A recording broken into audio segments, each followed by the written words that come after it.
Donc suite des éléments de base, donc tout ça se module comme on veut, donc que ce soit l'insertion de colonnes, donc je remontre l'opération. Donc si ici par exemple je voulais resimuler la situation d'insérer et de supprimer des colonnes, c'est vraiment je clique sur l'entête de la colonne, je fais clac supprimer, voilà, je clique sur l'entête de ligne, je fais n'importe où dans la ligne sélectionnée un clac supprimer. Tout ça fonctionne tout à fait bien. Et là, si je me retrouve dans la situation où je veux faire une insertion ligne, un clac n'importe où dans cette ligne, je fais insérer et là, je fais une ligne qui va arriver au-dessus. Hein, donc, il faut se mettre au bon endroit si on veut que ça soit cohérent.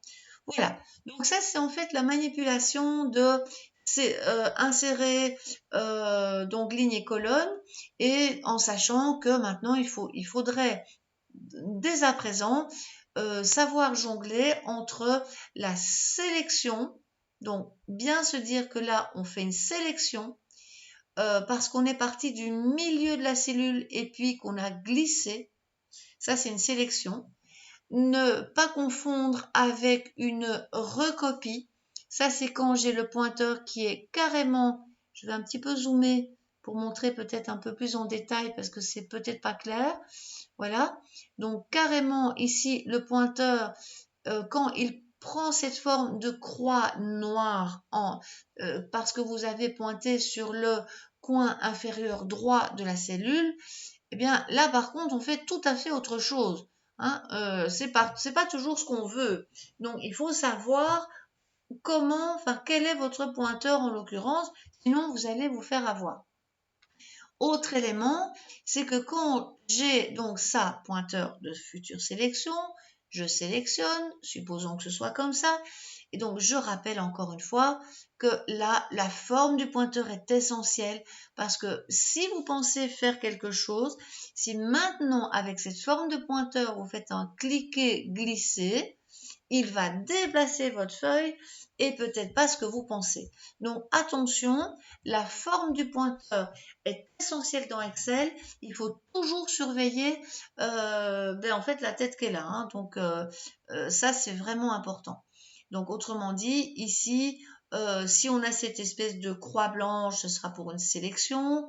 Si on a la croix noire, ça sera pour une recopie.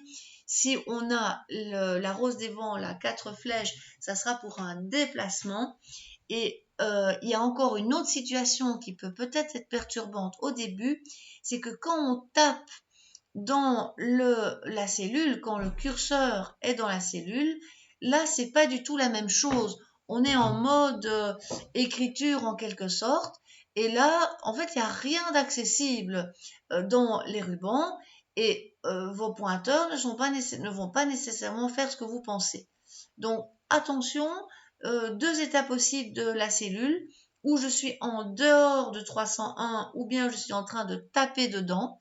Là, on le voit avec le curseur, on voit le curseur clignoter. Donc, ou dedans ou dehors. Voilà. Et les formes de pointeurs à bien surveiller. Là, je vais arrêter parce que je me répète, mais c'est vraiment important. OK. Alors, dans la suite, ici, maintenant, on va s'occuper des calculs. Les calculs, ça sera relativement simple parce que il y a déjà des calculs tout faits proposés par le tableur, notamment la somme ou aussi la moyenne. Pour un autre exercice, on s'occupera de faire nous-mêmes nos formules, une différence par exemple, ou que sais-je. Alors, ici, je vais simplement appeler la fonction somme. Je la cherche un peu, mais en réalité, elle est classique. Soit vous allez la trouver ici. Donc, dans tous les tableurs, il y a ça. Donc, on aura la somme, le bouton sigma. Donc, ce bouton-là symbolise bien ce qu'il faut. OK. Donc, ça, c'est somme. Si je clique dessus, il va arriver quelque chose de bien sympathique. C'est-à-dire qu'il a déjà compris qu'il fallait taper égal somme. Ça, il l'a fait pour nous. Et puis, il a aussi compris qu'il faut sommer les valeurs qui sont dans B2 jusqu'à D2. Donc, il le mentionne comme ça. Alors, je suis bien contente de ça. Donc, limite, je vais appuyer ici, je n'ai pas le choix, je vais faire Enter. Je vais appuyer sur Enter. Et j'ai bien 57 comme demandé. Donc, c'est super. C'est d'autant plus super que c'est dynamique. Donc, on est bien d'accord, le tableur, ça permet quand même de faire des calculs qui sont dynamiques parce que si ici j'avais mis plutôt 2 plutôt que 12, ben, on est bien content de voir que là, ça fait 47. Hein, on a changé la valeur, on est à moins 10, donc c'est super. Donc là, c'est très intéressant, c'est dynamique. Il y a encore une autre chose qui est fabuleuse, c'est qu'on va absolument pas réinventer la roue. On ne va surtout pas commencer à refaire la même chose ici. Enfin, limite, on pourrait le faire, mais on voit tout de suite ce qui va risquer de se passer. Quelquefois, ça a bien marché, donc à la première ligne, ça a très bien marché. Mais les tableurs sont programmés pour avoir, disons, une réponse possible. Soit ils font la somme de ce qu'il y a à gauche, soit ils font la somme de ce qu'il y a au-dessus. Donc, à la première ligne, il n'y avait pas le choix parce que au-dessus de 57, c'était un nombre, donc il n'avait pas à hésiter. Mais dans ce cas-ci, il vous propose quelque chose qui n'est pas adapté, qui est, en fait, moi, j'ai pas juste envie d'avoir la somme de 57. Donc, quand c'est comme ça, que la zone assommée n'est pas bonne, eh bien, dans ce cas-ci, on va devoir on peut éventuellement choisir soi-même sa zone, qui est égale somme B3, D3. En réalité, ce que je vous montre, c'est pour illustrer différentes façons d'intégrer la somme, enfin de calculer la somme, mais on ne va jamais faire plusieurs fois le même calcul.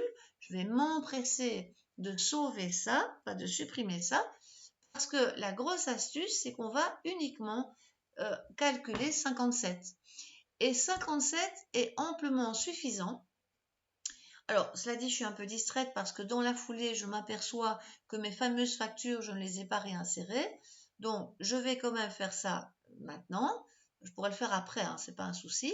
Mais ici, je vais aller réinsérer ma ligne de facture que j'avais enlevée exprès. Voilà, facture.